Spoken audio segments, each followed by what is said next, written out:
أعوذ بالله السميع العليم من الشيطان الرجيم. بسم الله الرحمن الرحيم. الحمد لله رب العالمين حمدا يوافي نعمه ويكافئ مزيدا. يا ربنا لك الحمد، يا ربنا لك الحمد كما ينبغي لجلال وجهك وعظيم سلطانك. وصلى الله وسلم على حبيبنا المصطفى محمد ابن عبد الله وعلى آله وأصحابه أجمعين. قال رسول الله صلى الله عليه وسلم: من لم يشكر الناس لم يشكر الله. Sesiapa yang tidak berterima kasih kepada manusia, maka dia juga tidak akan berterima kasih kepada Allah. Jadi saya, untuk memulakan bicara, terima kasih saya ucapkan kepada pengurusi majlis, saudari kita puan yang mengendalikan majlis. Tidak lupa juga saya kepada tuan rumah, iaitu Timbalan Nazim Masjid yang dihormati Ustaz Farhan, yang memulakan bicara dengan suatu cerita yang sangat menarik. Jangan lupa nanti balik sikat rambut suami. Yang kedua, yang saya muliakan Ketua Wanita Ikram Selangor, Profesor Madya Dr. Rohaida Osman. Alhamdulillah kita boleh bertemu pada hari yang berbahagia ini di rumah Allah yang dikhususkan untuk kita mendekati Allah. Tidak lupa juga saya kepada YDP Ikram Ampang Jaya yang berusaha Encik Osman Mahmud. Tidak juga dilupakan Ketua Wanita Ampang Jaya Puan Hajah Zahratul Laili. Seterusnya kepada hadirin hadirat yang saya kasihi dan saya hormati sekalian. Suka sebelum saya memulakan bicara saya untuk sesi ini, saya juga ingin mengucapkan terima kasih kepada sahabat saya Dr. Nomi yang memulakan bicara dengan penuh semangat. Cuma saya harapkan agar apa yang dibentangkan itu terlalu banyak. Dan sebenarnya kalau kepada pelajar-pelajar Dr. Nomi mungkin mengambil masa selama 4 tahun untuk dihabiskan. Jadi kalau dalam masa setengah jam adalah mustahil untuk Dr. Nomi menjelaskan secara lebih terperinci. Dan saya juga suka untuk menarik perhatian semua, sama ada yang berada di hadapan saya, muslimin bukan di sini, muslimin dan muslimat, dan juga yang berada di luar sana, yang berada di rumah. Kemungkinan sekiranya suara saya sampai ke rumah-rumah yang berdekatan, semoga perkongsian saya pada hari ini akan sedikit sebanyak dapat memberikan satu gambaran yang jelas bagaimana Allah Subhanahu wa taala sangat-sangat menyayangi kita. Jadi tajuk yang diamanahkan kepada saya untuk diperkatakan pada hari ini di Masjid As-Sabirin yang penuh barakah ialah tajuknya ihdad ataupun iddah dan ihdad. Bila kita dengar tajuk iddah, tajuk ihdad, suatu gambaran yang kemungkinan akan terlintas di fikiran kita ialah duka cita. Iddah, isteri yang diceraikan. Ihdad, suami pergi untuk selama-lamanya. Jadi saya nak bawa satu kisah. Kemungkinan sekiranya sempat, hadirin dan hadirat yang saya muliakan, anak-anak yang saya sayangi, kemungkinan di akhir sekali saya akan menceritakan satu kisah yang menjadi teladan yang saya dapat petik di dalam beberapa buku yang saya baca. Tajuknya ialah Sebiji Buah Kelapa Muda. Cuma kat sini mungkin saya nak ubah sedikit, Sebiji Buah Kelapa Tua. Jadi itu bukan di awal, tetapi insya-Allah sekiranya ada masa saya akan cerita di akhir nanti. Suka saya menyebut bahawa sebelum berlakunya iddah, sebelum berlakunya ihdad akan ada perkahwinan. Perkahwinan itu kalau kita gambarkan sangat indah. Dan suka saya berkongsi dengan para hadirin, para hadirat, ikhwat dan akhwat, tuan-puan, para profesor, para alim ulama, anak-anak saya yang hadir pada hari ini, ialah tentang bagaimana Saidina Umar radhiyallahu anhu, beliau mempunyai beberapa orang anak perempuan. Dan Saidina Umar biasanya sekiranya beliau ke majlis-majlis kerakyatan, majlis kenduri, majlis kesyukuran, beliau akan membawa anak-anak perempuan ini bersama-sama dengannya. Kalau tadi saya tengok ada yang masih baby dipeluk oleh ibunya. Dan saya hari ni bawa 2 orang anak saya daripada UIA. Dan Saidina Umar, kenapa baginda ataupun kenapa beliau membawa anak-anak perempuan ini? Dengan tujuan supaya sekiranya mereka besar akan ada lamaran-lamaran. Itu saat-saat yang sangat-sangat bahagia. Jadi saya kalau ada di sini ayah, kalau ada di sini ibu, kalau ada di sini nenek. Kalau orang Arab nenek dia panggil teta. Bukan tata. Bukan tata, teta. Itu nenek. Kalau datuk dipanggil CD. Bukan CD kita yang dimasukkan dalam komputer. Yang itu CD ROM. Kalau yang ini Sayyidi. Sayyidi itu maksudnya ketua keluarga. Tetapi dalam bahasa dialek orang-orang Arab dia panggil CD. Bukan CD itu Jadi saya harap agar kemungkinan juga kita boleh mengambil sebahagian daripada apa yang dipraktikkan oleh Saidina Umar dalam usaha kita mempraktikkan ayat Allah yang berbunyi wa ankihul ayama minkum. Maka semua yang hadir, sama ada apa pun kedudukannya, ibu, ayah, adik, nenek, datuk, teta, opah, sidi, maksudnya saling bantu-membantu di dalam mengahwinkan mereka yang belum ada pasangan. Jadi saya ada 2 orang. Kalau siapa tengah cari menantu yang saya bawa daripada UIA, mungkin boleh insya-Allah dirundingkan. Begitulah jadi insya-Allah kita balik semula bila kita melihat kepada perkahwinan secara sepintas. Lalu kita nak balik membincangkan tajuk yang kita nak bincang pada hari ini. Cuma suka saya katakan, untuk saya membincangkan 2 tajuk yang besar ini dalam masa 50 minit ataupun 60 minit adalah terlalu sukar. Jadi apa yang saya akan bentangkan ialah perkara-perkara yang saya kira adalah suatu yang semestinya diketahui oleh semua orang, tidak kira lapisan, tidak kira sama ada dia lelaki ataupun perempuan, tua ataupun muda. Kerana ilmu yang dikongsi akan lebih membawa keberkatan. Bukan bermakna kita kata tidak jadi pada diri saya, tidak perlu saya dengar. Tetapi sekiranya Allah takdirkan nanti datang seorang bertanyakan kepada kita, apakah jawapan kita?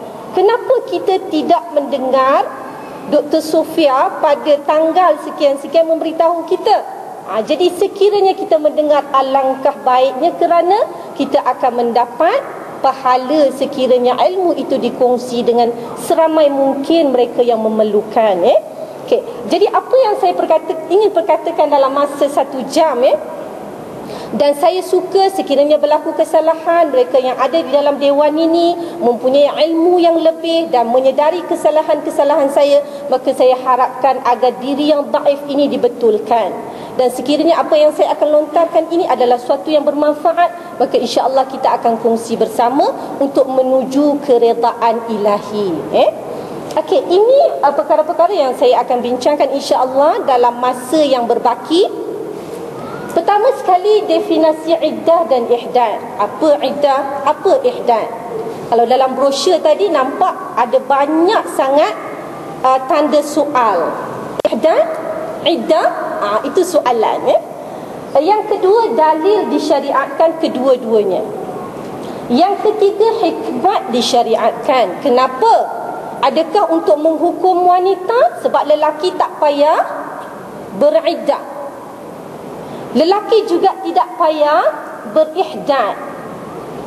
Adakah suatu kezaliman ini diberikan hanya kepada wanita? Itu kita akan jawab dalam persoalan hikmat di syariat kedua-duanya, supaya kita selepas ini akan merasakan setiap detik nafas kita Allah sayang kita. Okey. Yang keempat, jenis-jenis iddah berdasarkan tempohnya. Begitulah detailnya hukum Allah. Yang keempat, larangan ketika ihdan. Saya juga akan kemukakan dalam masa yang terlalu terhad ini. Okey, kita mula dengan pertama. Suka saya nak mula dengan doa, sebab Rasulullah apa-apa saja tadi pun mula dengan doa. Cuma untuk masuk ke perbincangan kita ni, kita nak mula dengan doa. Okey, doa yang saya pilih ni ialah Alhamdulillah, segala puji bagi Allah, wassalatu wassalamu ala Rasulillah wa ala alihi wa sahbihi wa man ihtada bihudahu. Sesiapa sahaja yang mengikut jejak langkah Rasulullah dan para sahabatnya. Kemudian, Allahumma la ilma lana illa ma 'allamtana. Ya Allah, tidaklah ada ilmu bagi kami kecuali yang Engkau ajarkan kepada kami. Allahumma 'allimna ma yanfa'una. Ya Allah, ajarkanlah kepada kami ilmu yang bermanfaat untuk kami, bukan untuk mendatangkan mudarat kepada kami. Yang seterusnya, wanfa'na bima 'allamtana. Kalau tahu, biarlah ilmu itu bermanfaat. Yang seterusnya, wazidna ilma wa amala. Tambahkan kepada kami ilmu, sebab ilmu Allah itu terlalu luas, dan tambahkan juga dengan ilmu itu amalan. Dan akhir sekali kita sudahi dengan ya arhamar rahimin. Wahai Allah yang paling penyayang, tidak ada yang lebih penyayang lebih daripada Allah Subhanahu wa ta'ala kepada hamba-hambanya. Okey, Allahumma amin. Kita mula dengan definisi iddah. Iddah ni kalau kita sebut adat, number, bilangan. Iddah bilangan. Kalau number saya bilang 1, 2, 3, 4, 5 dan seterusnya. Kalau dalam bahasa Arab, wahid, isnan, salasa, arba'ah, dan seterusnya. Kalau dalam bahasa Ibrani, bahasa Ibrani yang diturunkan Allah dengan bahasa itu Injil, dia akan sebut ehad. Ahad, 1, ehad, shtain, 2, shtain, solosh, 3. Yang seterusnya tak payahlah, nanti habis pula masa dengan mengajar bahasa Ibrani. Okey, di sini definisi iddah ialah satu tempoh tertentu yang ditetapkan oleh syarak. Siapa syarak? Allah. Tempoh yang ditetapkan oleh Allah ke atas wanita yang wajib dipatuhi hukum hakamnya. Dalam tempoh ini ada larangan dan ada perkara-perkara yang boleh dilakukan. Okey. Seterusnya, setelah berlaku, bila akan ada tempoh ini? Setelah berlaku perceraian antara suami isteri. Ini definisi yang dibawa oleh Dr. Abdul Karim Zaidan di dalam kitabnya Al-Mufassal fi Ahkamil Mar'ati wal Baitil Muslim. perincian tentang hukum hakam yang berkaitan dengan wanita dan rumah tangga yang ditulis oleh Profesor Dr. Abdul Karim Zaidan. Dalam kurungan itu saya tambah. Jadi tambahannya ialah sama ada perpisahan itu, perceraian itu di antara suami isteri berlaku kerana cerai hidup atau cerai mati. Jelas ya? Apa itu iddah? Tempoh yang ditentukan oleh Allah kepada perempuan. Dia mempunyai hukum hakam yang tertentu yang perlu diraih dan perlu diketahui, dan perceraian itu sama ada perceraian hidup atau perceraian mati. Jadi saya harap jelas itu makna iddah. Tempoh berapa lama tu yang kata bilang tadi tu, kena bilang. Nanti kita tengok apa nak bilang dan apa yang nak dihitung. Okay. Jadi itu di sudut definisi. Kita pergi kepada ihdad pula. Kita jawab dulu soalan yang dikemukakan, banyak sangat tanda-tanda soalan di brosur. Kita jawab dulu apa ihdad. Pertama, ihdad ialah perbuatan. Dia bukan angan-angan ya. Apa itu? Perbuatan, bukan angan-angan. Perbuatan meninggalkan wangian dan perhiasan. Itu makna ihdad. Kalau dalam bahasa Arab, dia daripada haddud. Had ni sempadan. Kalau al-haddu, maksudnya ihdad tu menegah, tegah. Tegah daripada apa? Daripada berhias, memakai wangian dan apa-apa yang dinamakan perhiasan. Jelas ya? Ihdad itu apa? Perbuatan meninggalkan wangian dan perhiasan. Siapa yang tinggal? Wanita. Bila? Ketika mana beliau diceraikan dengan cerai mati. Bukan cerai hidup ya. Cerai mati. Kalau cerai hidup dalam iddah kena berwangi-wangian. Itu nanti kita bincangkan ya. Okay. Jadi kedua, ini lebih detail sedikit daripada yang pertama. Yang kedua, perbuatan meninggalkan wangian. Apa itu wangian? Perfume lah. Sama ada minyak atap, wangi-wangian daripada bedak-bedak yang memang dikhususkan untuk timbulnya bau wangi. Bukan bedak yang kita pakai untuk hilangkan bau busuk badan. Yang seterusnya celak, inai, bertunang, semua perbuatan ya. Ada tak yang angan-angan? Tidak ada, semua perbuatan.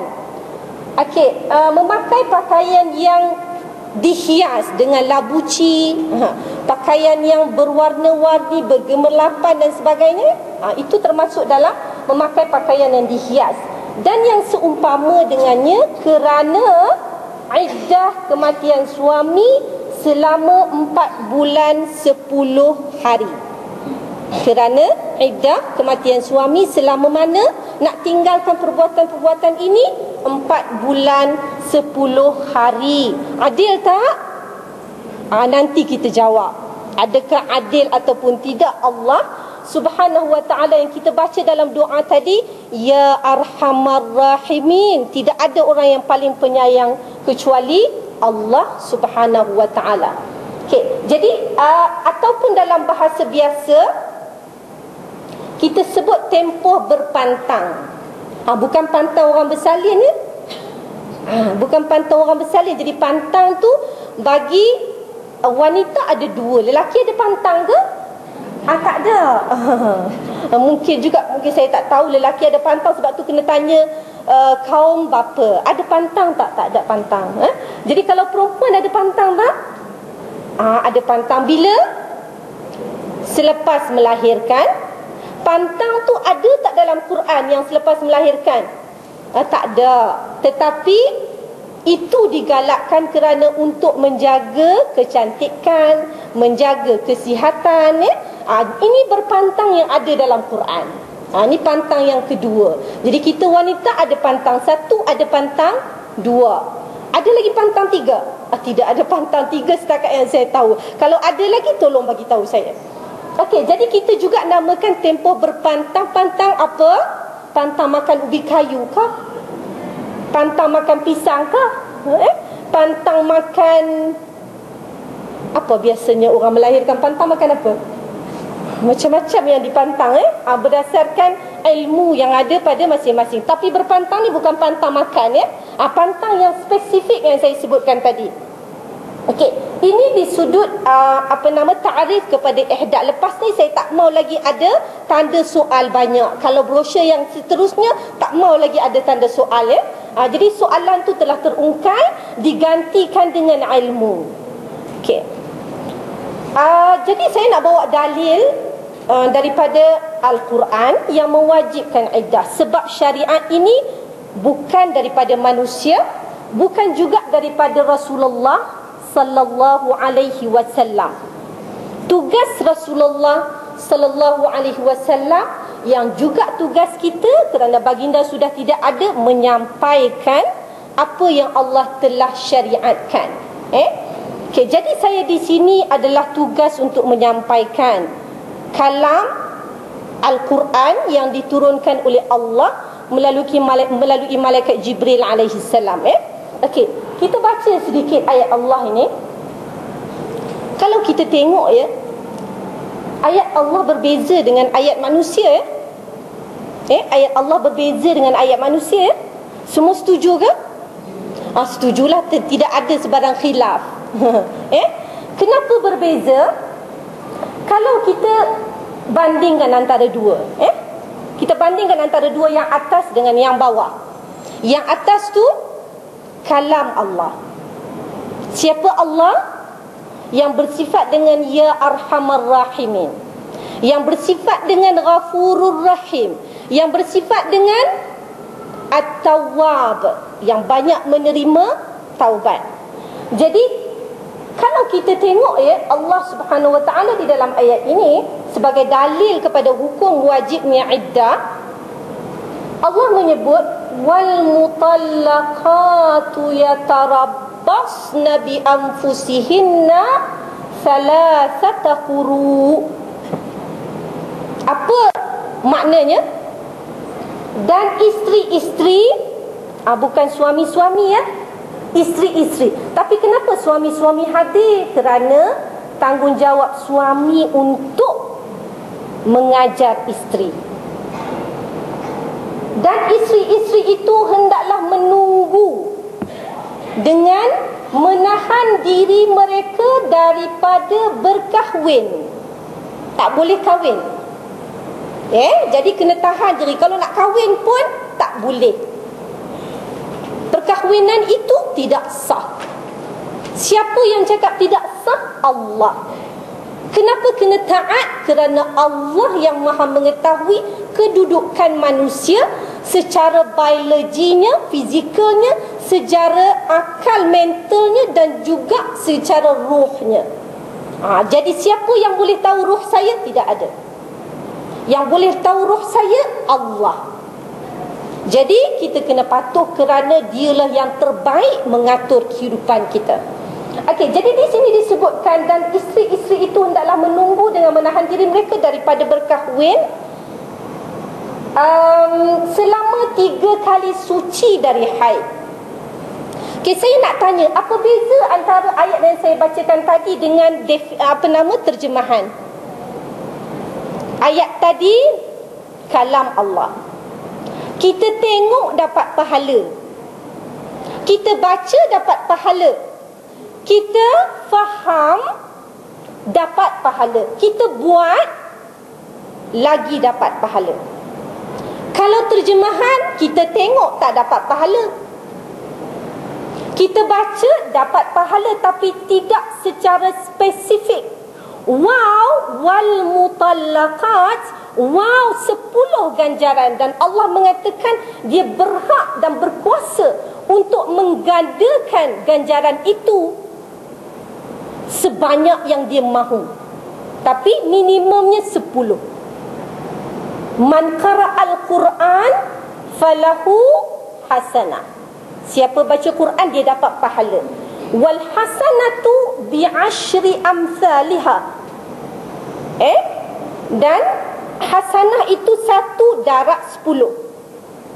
1 darab 10. Dan di dalam hadis itu Rasulullah sebut bukan dikira wal mutallaqat tu 1, tapi waw 1, alif 1, lam 1, mim 1, ta 1, lam, ta, lam, qaf, alif, ta. Berapa banyak huruf? 9 darab 10. Berapa? Subhanallah. Itulah bezanya antara kedua-duanya. Kalau saya berdiri untuk salat, saya baca ayat ini, maka salat saya diterima oleh Allah. Tapi kalau saya salat selepas waladhalin, amin, saya baca, dan isteri-isteri itu hendaklah menunggu, salat saya batal. Itulah beza yang terlalu jauh antara kalam Allah dengan kalam manusia. Jadi siapa tengok dapat pahala, siapa baca dapat pahala. Bukan Dr. Sofia seorang baca, sebab saya purposely, saya memang sengaja paparkan supaya pahala tu boleh dikongsi semua. Bukan Dr. Sofia saja baca, tetapi semua hadirin dan hadirat yang berada di dewan ini boleh membaca. Dan kalau di luar pun, kalau nampak, kalau tak nampak, tolong datang dekat sikit, boleh nampak, dapat pahala. Baca pula lagi, dapat pahala lagi. Jadi di situ kita berlumba-lumba untuk mengutip pahala Allah Subhanahu Wa Taala. Kalau jauh, rugilah kalau tak baca. Dr. Sofia dah tunjuk. Dan ini bukan kata-kata Dr. Sofia, dah dibuktikan kata-kata Allah Subhanahu Wa Taala. Jadi ini ayat ini menunjukkan bahawa, dan selepasnya, wala yahillu lahunna an yaktumna ma khalaqallahu fi arhamihinna in kunna yu'minna billahi wal yawmil akhir wallahu azizun hakim. Perkara ini tentang hukum. Hukum dia apa? Hukum beriddah. Berapa lama? 3 kali suci dari haid. Ada tak tempoh lain? Ada, nanti kita bincangkan. Yang ini saya saja bawa untuk membuktikan bahawa iddah itu wajib dengan arahan daripada Allah. Siapa itu Allah? Di dalam ayat ini Allah kata wallahu azizun hakim. Yang mengaktakan undang-undang ini siapa? Allah. Siapa itu Allah? Allah kata sesungguhnya, dan Allah itu mana tadi? Dan Allah itu maha perkasa. Maha perkasa, lagi maha bijaksana.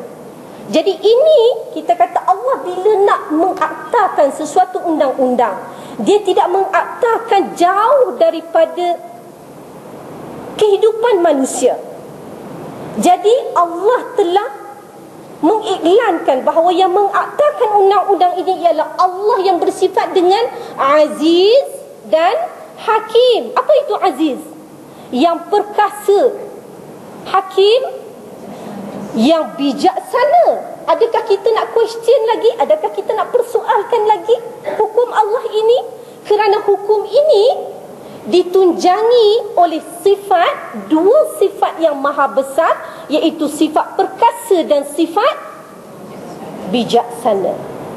Kita adakah bijaksana seperti mana Allah? Subhanallah, tidak. Sekali-kali tidak. Jadi itulah kalau kita mengambil undang-undang Allah terpisah daripada ayatnya, maka disitulah timbulnya tidak adil. Kalau undang-undang tidak adil datang dari siapa? Dari orang jahil. Kalau undang-undang itu lemah, maksudnya undang-undang yang lemah kenapa? Tidak boleh kekal sampai hari kiamat. Datang dari siapa? Dari orang yang tidak perkasa. Kalau orang yang perkasa, maksudnya undang-undang dia akan kekal selama-lamanya sampailah hari kiamat. Tetapi kenapa kita tak rasa perkasa? Kerana kita tidak kenal siapa yang mensyariatkan undang-undang tersebut. Jadi sekarang ketahuilah, sebelum kita pergi lanjut, kita kena jelas undang-undang ini daripada Allah yang bersifat dengan 2 sifat yang maha besar, iaitu perkasa dan Maha bijaksana. Jadi jangan lagi timbul selepas ini kata-kata yang tidak selayaknya bagi Allah. Okey, sambungan. Ihdad juga diwajibkan. Tadi iddah, ini ihdad. Dalil kepada kewajipan ihdad ialah, saya ambil satu saja ya, hadis daripada Sahih Bukhari. Cuma suka saya katakan ataupun suka saya sebut ya, kalau tadi dalil iddah saya ambil dari Al-Quran ya. Betul kan tadi Al-Quran kan surah apa? Al-Baqarah ya. Okey, tapi kalau untuk dalil ihdad saya tak bawa dalil daripada Al-Quran ya. Tapi saya bawa dalil daripada hadis Rasulullah sallallahu alaihi wasallam. Okey, jadi hadis ini mungkin kita akan sebut. Tapi kenapa saya bawa hadis? Kerana tidak ada dalil yang jelas di dalam Al-Quran mewajibkan ihdad. Yang ada hanyalah hadis-hadis yang sahih daripada Rasulullah sallallahu alaihi wasallam. Tapi jangan kita lupa tugas Rasulullah di antaranya ialah memperincikan Al-Quran. Dan Rasulullah mempunyai otoriti, mempunyai kelayakan untuk membawa syariat kepada umatnya kerana Allah telah memberikan hak kepada baginda Rasulullah sallallahu alaihi wasallam.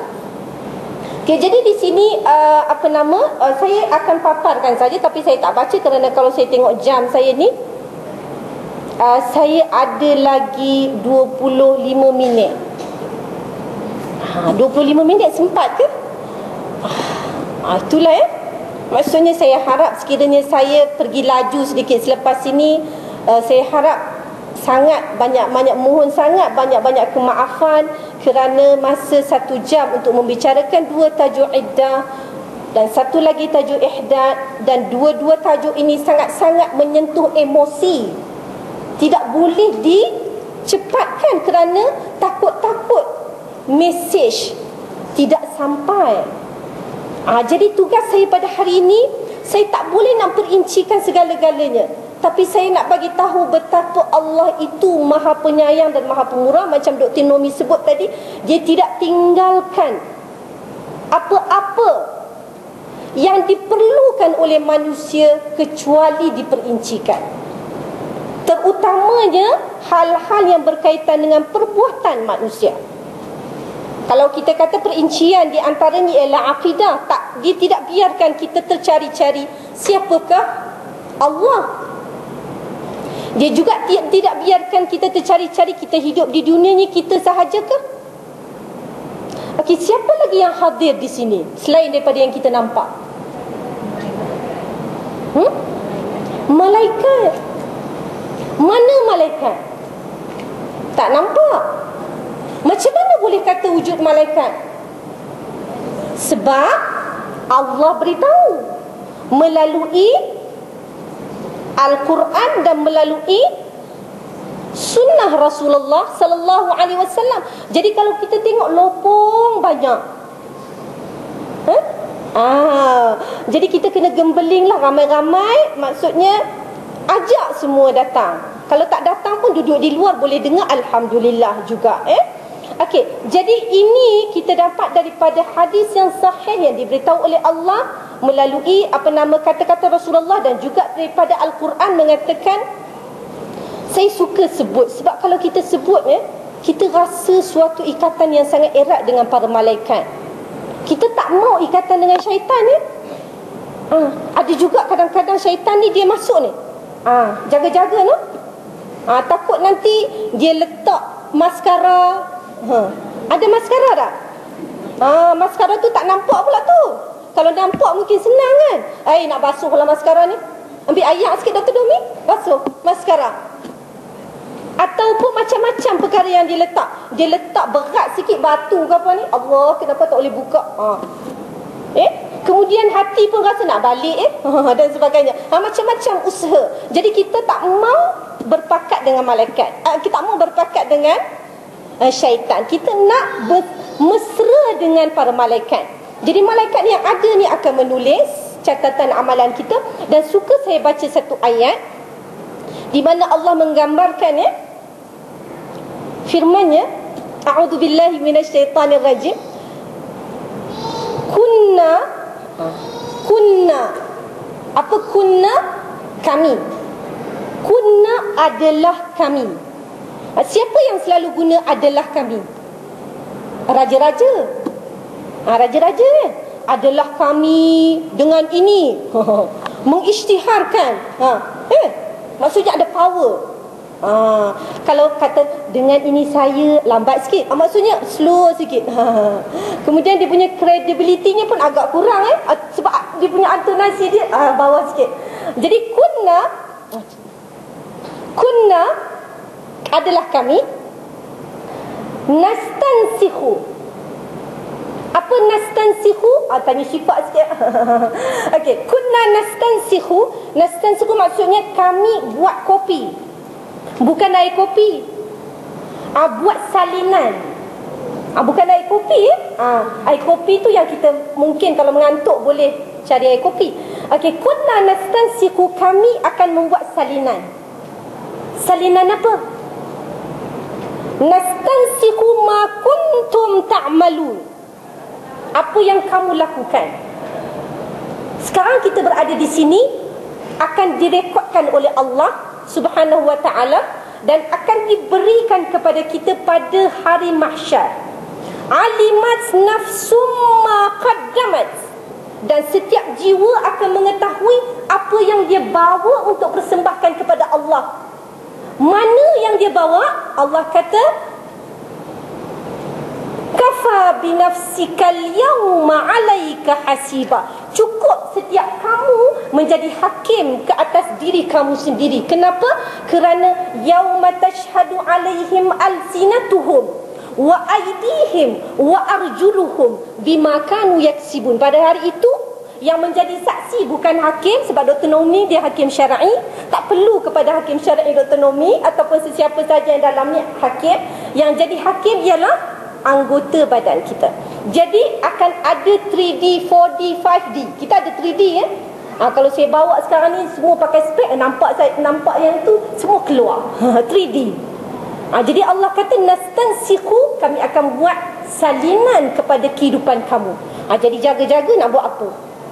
Sebab salinan itu akan dibentangkan balik pada kita. Okey, jadi saya nak pergi cepat-cepat sedikit. Ijma' para sahabat juga membuktikan bahawa ihdad ini berlaku kepada para sahabiat. Di antaranya ada Abdullah bin Umar, Ummul Mukminin Aisyah, Ummul Mukminin Ummu Salamah, Ummul Mukminin Zainab binti Jahsh, dan tidak ada percanggahan pendapat di kalangan para sahabat tentang kewajipan berihdad. Boleh? Alhamdulillah. Dan ini disebut oleh, bukan saya cakap ini disebut oleh seorang ulama yang mensyarahkan kitab Sahih Bukhari.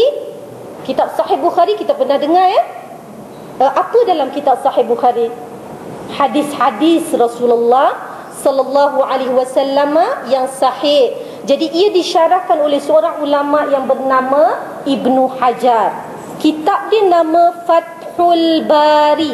Bukan Fathul Bari yang kita tahu Fathul Bari nama kitab, bukan nama orang. Ada juga nama orang Fathul Bari. Siapa-siapa nak bagi nama anak mungkin boleh juga nama Fathul Bari. Okey. Jadi ini yang membuktikan bahawa iddah itu wajib. Okey, kita pergi pula kepada hikmah wajibnya iddah. Okey, kita katakan bahawa hubungan suami isteri, macam Dr. Nomi sebut tadi dalam surah Ar-Rum, Allah mengatakan wa min ayatihi, dan sebahagian daripada tanda-tanda kekuasaan Allah, an khalaqalakum min azwajikum, an khalaqalakum azwajan, an khalaqa lakum, kami telah ciptakan kepada kamu isteri-isteri kamu. Untuk apa? Litaskunu ilaiha, supaya kamu merasa tenteram. Sakanun nafsi itu dalaman. Jadi kalau kita tidak merasa ketenangan dalaman, sudah pasti ada permasalahan dalam hubungan suami isteri. Kena perbaiki.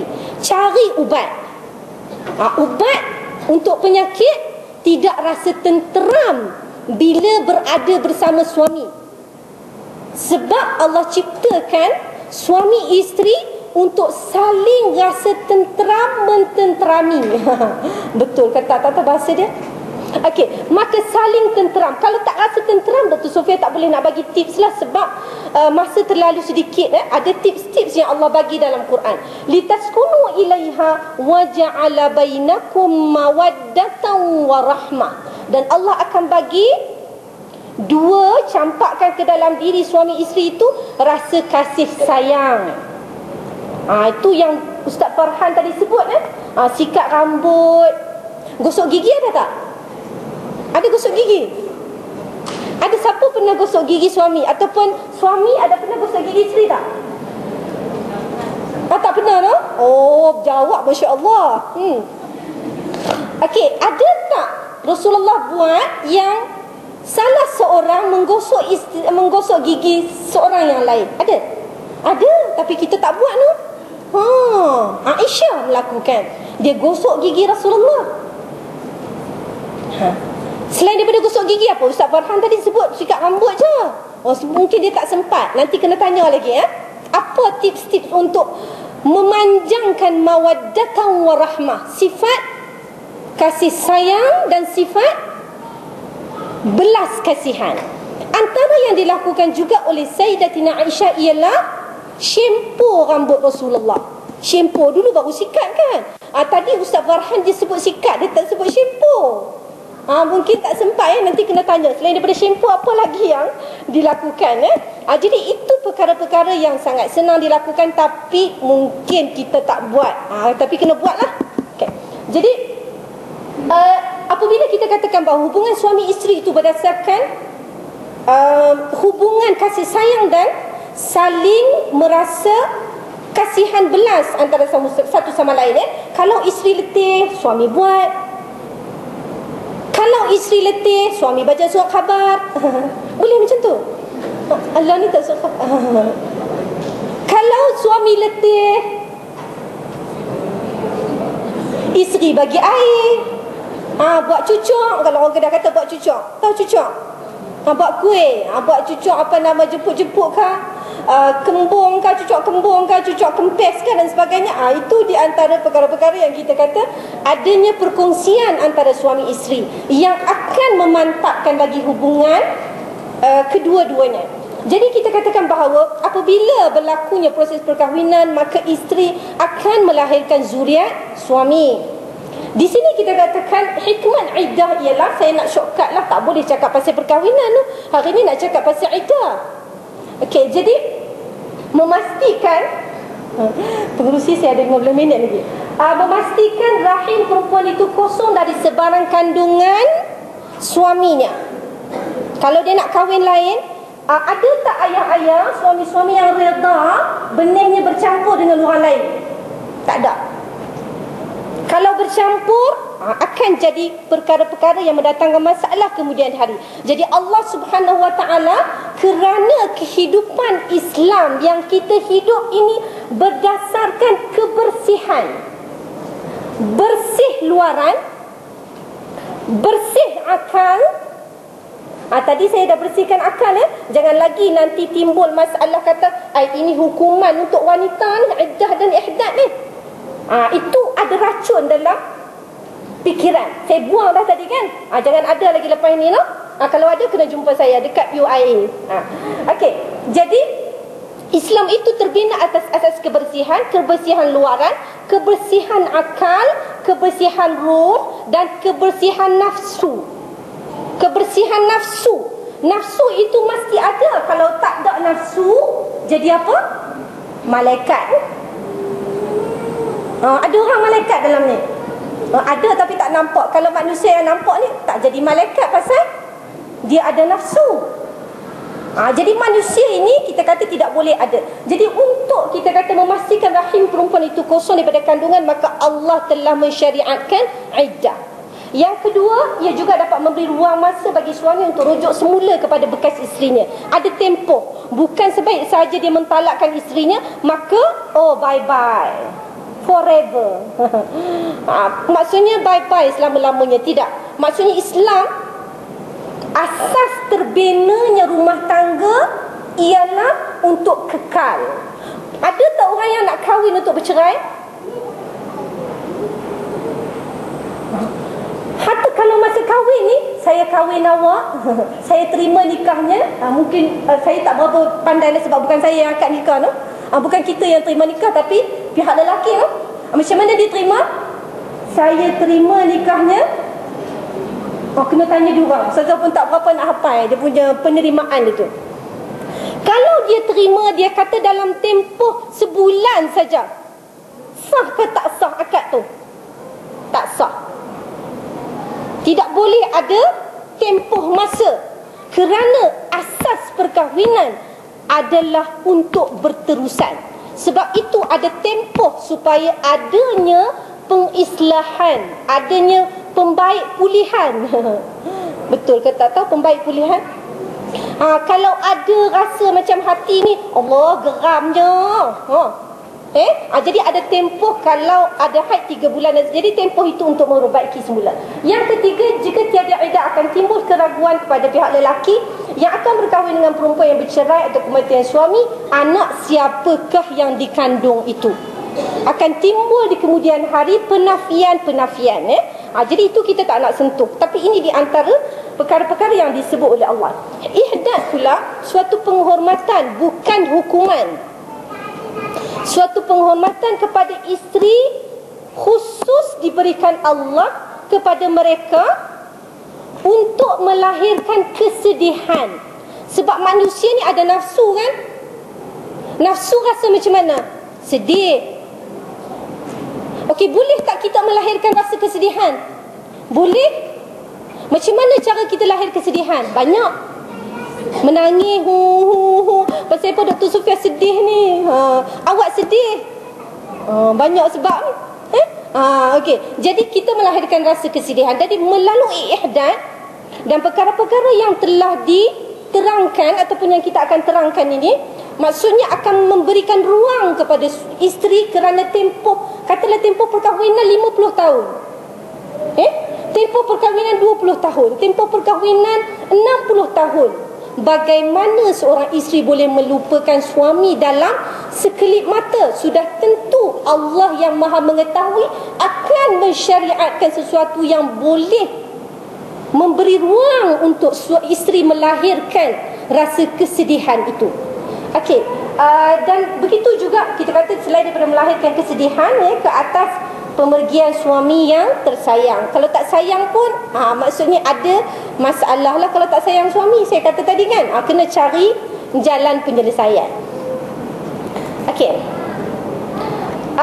Dan begitu juga ihdad, supaya kalau ada tempoh, maka tempohnya berapa lama? 4 bulan 10 hari. Boleh tak nak sedih-sedih sampai bila-bila? Tak boleh. Tak apa, biar pergi kat saya nak sedih sampai bila-bila. Tak boleh. Kerana itu bukan ikut syariat, tapi ikut hawa nafsu. Sebab itu Rasulullah sallallahu alaihi wasallam di dalam sebuah hadis yang pendek memberikan garis panduan yang jelas. 5 minit lagi nak buat macam mana Dr. Sofia?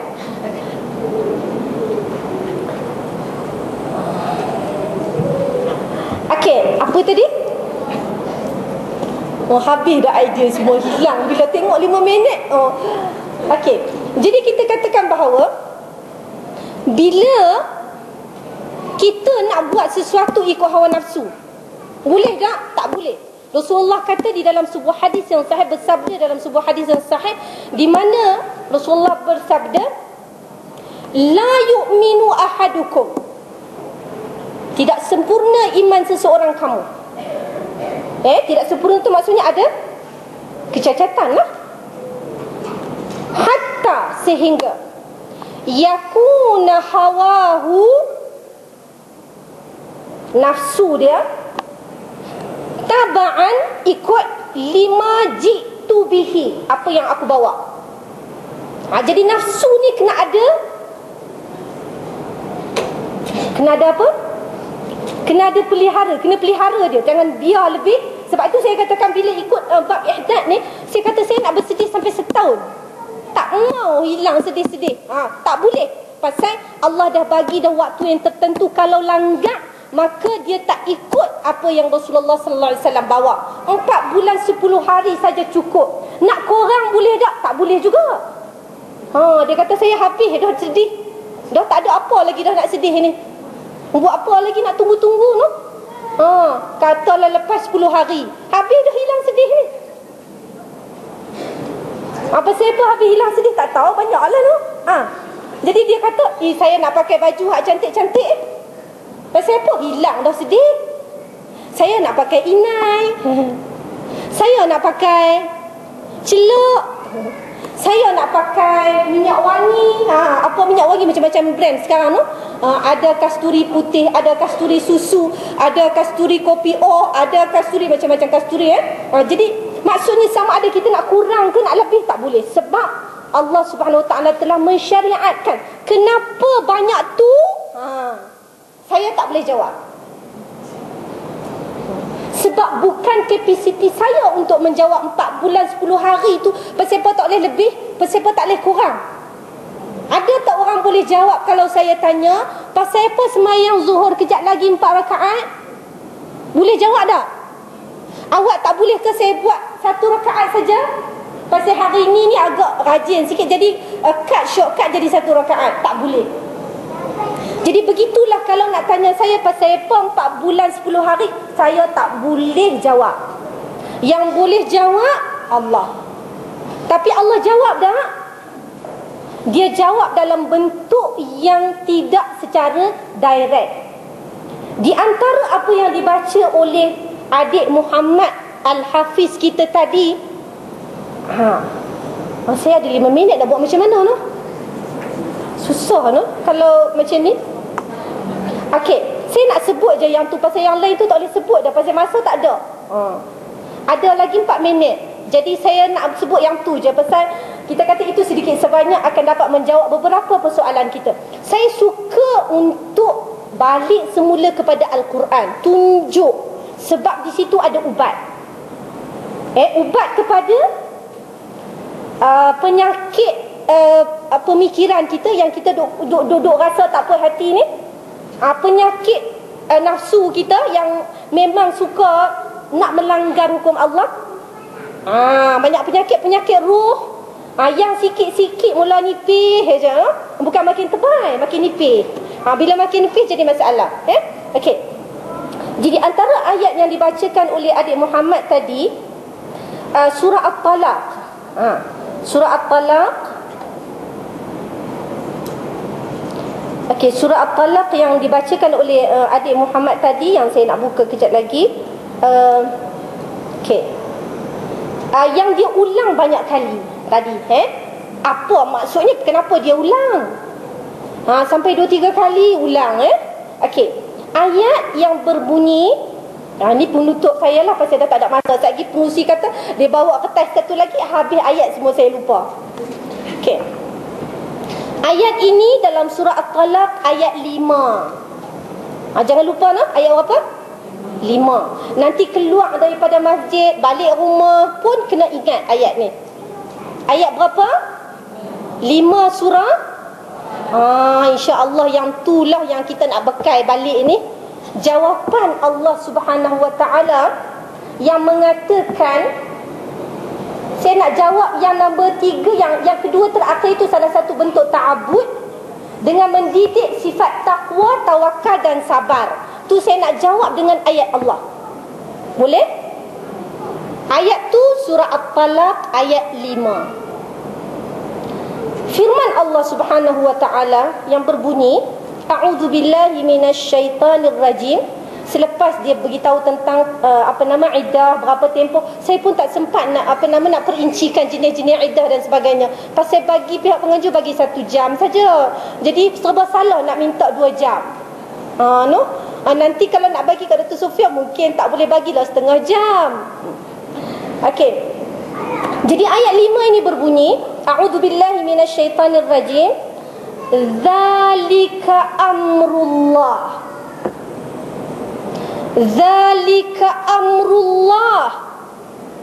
Itulah. Balik pada mana? Iddah. Balik pada mana? Ihdad. Termasuk dalam tu ihdad secara tidak langsung. Sebab tadi Dr. Sofia kata tak ada ayat Quran ni, dia bagi tahu pula termasuk. Iddah disebut secara jelas, ihdad termasuk dalam tu. Boleh? Zalika amrullah. Ini perintah. Faham tu? Masya Allah. Sejam je boleh faham. Excellent. Zalika amrullah anzalahu ilaikum. Anzalahu ilaikum. Apa? Oh, Masya Allah. Anzalahu ilaikum, yang diturunkan kepada kamu. Jangan lupa. Kamu ataupun baru serata kan. Ini juga. Ini lupa. Anzalahu ilaikum. Dzalika amrullahi anzalahu ilaikum wa man yattaqillah. Pertama sekali perintah Allah. Mana kita tahu Allah turun melalui wahyu kepada Rasulullah sallallahu alaihi wasallam. Boleh tak semua orang baca? Boleh. Balik buka surah At-Talaq, hafal ayat 5. Nanti kalau ada orang tanya, bacakan kepadanya. Semoga segala keraguan itu akan hilang, kerana ia adalah syifa, kerana dia ubat, dan dia juga adalah hudan. Kalau tak nampak jalan, buka jalan. Dia adalah nur. Apa? Masya Allah. Dia adalah mubin. Apa itu mubin? Jelas. Ada tak kena guna calculation? Ada tak guna kalkulator? Nanti Profesor Doktor siapa tadi yang daripada UKM, saya ingat dia kena guna calculation. Tapi tak payah dalam ayat ni. Sebab dia jelas. Zalika amrullahi anzalahu ilaikum wa man yattaqillaha yukaffir anhu sayyiatihi.